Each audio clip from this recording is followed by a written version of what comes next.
ఊరికి బయలుదేరినట్టున్నారు. నాతో ఒక్క మాట కూడా చెప్పలేదు. మీకు కావాల్సింది ఇన్ఫర్మేషన్ మాత్రమే కదా మేడం. పర్మిషన్ కోరుతూ లెటర్ కూడా ఇచ్చాం కదా. జీ నోరు ముయ్యండి.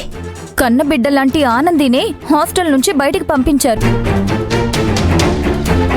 అలాంటప్పుడు వార్డెన్ మేడం మీద మాకు గౌరవం ఎలా ఉంటుంది? మీకు నేనేం చెప్పినా ఇప్పుడు అర్థం చేసుకునే పరిస్థితుల్లో మీరు లేరు.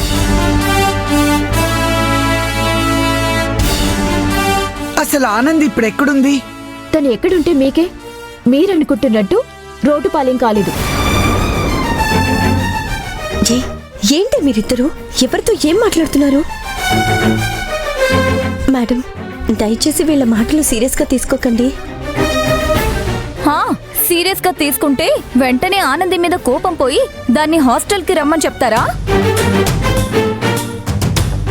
అది జరిగిన నిజమేంటో చెప్పదు.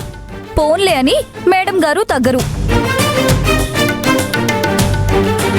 పదండి వెళ్దాం.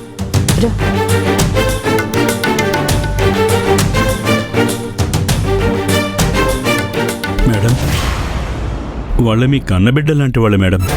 వాళ్ళేదో ఆవేశంలో అలా మాట్లాడారని మీరు కోపగించుకోకండి.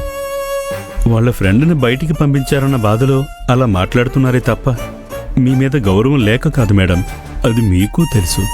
ఆనంది హాస్టల్ నుంచి వెళ్ళిపోయిందని అందరికంటే నేనే ఎక్కువ బాధపడుతున్నాను. అది ఎవ్వరికీ అర్థం కాదు.